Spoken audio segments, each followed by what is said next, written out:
welcome to Apparitions and Alibis. I am your host, AJ Stallman. Today, we will be doing a true crime episode, and it is about Arlis Perry. Are you ready?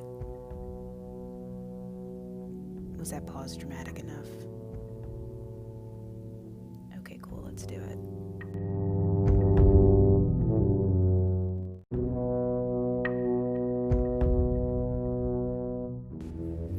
Have you ever thought about making your own podcast?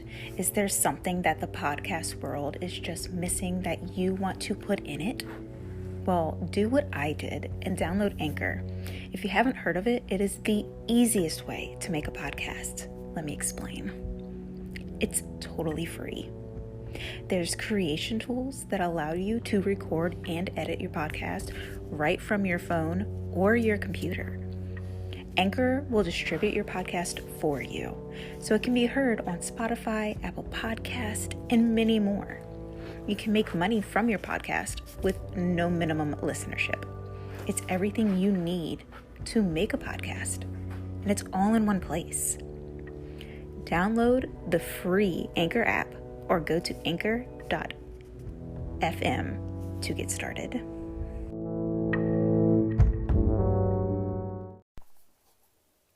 Arlis K. Dykema, maybe, grew up in Bismarck, North Dakota.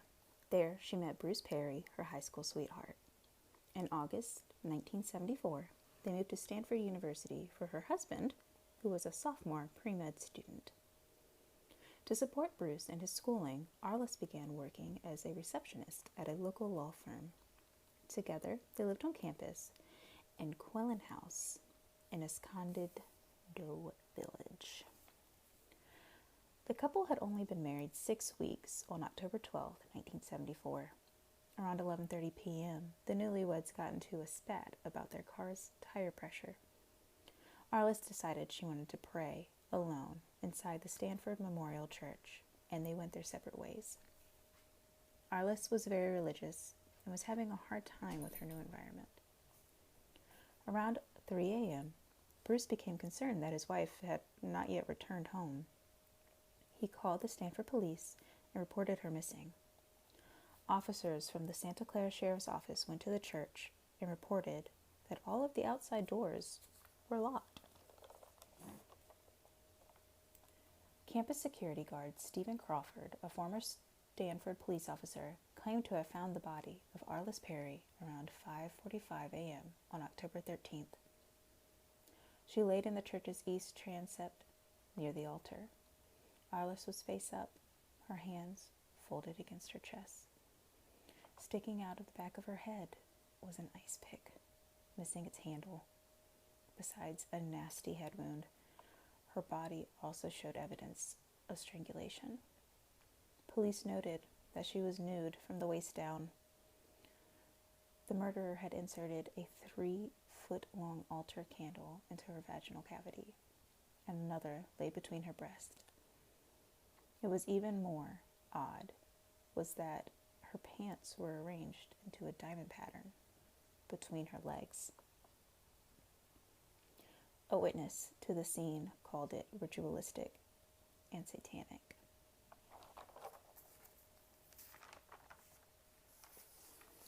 Stephen Blake Crawford, who went by Steve, was a United States Air Force veteran. In 1971, he began working for Stanford Department of Public Safety as a police officer who carried a firearm. Roughly a year later, 75% of officers were forced out of their positions and instead were offered jobs as security guards. Crawford was one of them. 2 years after Arlis's gruesome murder, he left the Stanford staff, seemingly holding a grudge against the school. After leaving the school, he fell into some legal trouble in 1992. He was arrested and charged with stealing multiple items, including bronze statues and books. I'm talking hundreds of items. He stole from buildings he had access to and even stole from other faculty and staff offices. Santa Clara officers found it odd. If Crawford was under the radar, what else had he gotten away with? Crawford, being the one who found Arlis, was never taken off the list of suspects. But in that time and scientific age, there was no evidence against him either. A sheriff who worked on the case for years stated, nothing ever cleared him. There was just not enough evidence to charge him with a crime. Crawford told police that he had locked up the church around midnight after noticing no activity inside. He also claimed to have checked the doors again around 2 a.m. to make sure they were still locked. When Crawford went to open the church for the day, that's when he found the west side door had been forced open from the inside. Investigators found semen on a kneeling pillow near Arlis's body, as well as a palm print on one of the candles. Neither semen nor print matched Crawford, the security guard, or Bruce, the husband. The Santa Clara County office also ruled out any links between this murder and 3 previous killings in the area. At least 7 people were in the church during the night of the 12th and morning of the 13th. Among them were Perry and Crawford, and 4 other people were identified, but the 7th was not. A passerby noticed this young man who was about to enter the church around midnight. He had sandy-colored hair and was not wearing a watch. He stood about 5'10" and was of medium build. I think it's very interesting that the person was like, yeah, he won't wear a watch. There was no watch. Like, I don't wear a watch. The case remained open and active for many years, and it was never officially closed nor treated as a cold case, according to the local police. Some believe that the serial killer, the son of Sam, was one to take Arlis Perry's life. David Berkowitz, aka the son of Sam, or the .44 caliber killer, in 1979, he mailed a book about witchcraft to the police in North Dakota, where Arlis was from. In the book, he underlined numerous passages and notes written in the margin, including the note, Arlis Perry, hunted, stalked, and slain, followed to California Sanford University. He also mentored, oh my gosh, he also mentioned her attack in other letters, suggesting that he knew details of it from the perpetrator himself. Police looked into him, but in 2004 decided that he had nothing of value to offer. Investigative reporter Maury Terry noted that Berkowitz had volunteered information about the case without being prompted. With the case growing cold, officers had to look in other areas outside of Crawford. Remember the 7th individual that couldn't be identified? Let's go back to that. Now, Arlis had been working at the law firm for only 2 weeks. Being so new, she wanted to be established and comfortable in her new job before she had friends or family visit. And with being so new to the area, her husbands and coworkers were really all she knew. So when a sandy-haired man with a medium build came into her work the Friday before the murder, coworkers assumed it was her husband, Bruce. Arlis and this gentleman had a heated, lasting conversation that seemed important enough to last 15 minutes. Coworkers didn't ask her what it was about. The next day, a man fitting the same description was described outside of the church around midnight, the guy without the watch. But this was never deeply looked into. It seemed that a lot of men at this time in Stanford kind of looked the same. So without knowing who the mystery guy is, and with nothing to add Crawford to the scene of the case, it went cold. Colder than an icebox. Nothing new would be found for 40 years. Finally, in 2008, with science more evolved, they got a DNA match. June 28th, 2018, police arrived to the murderer's residence with a search warrant. It was then that Stephen Blake Crawford locked his door and drew a pistol to his head before he could be arrested. That's right. It was the security guard that found her.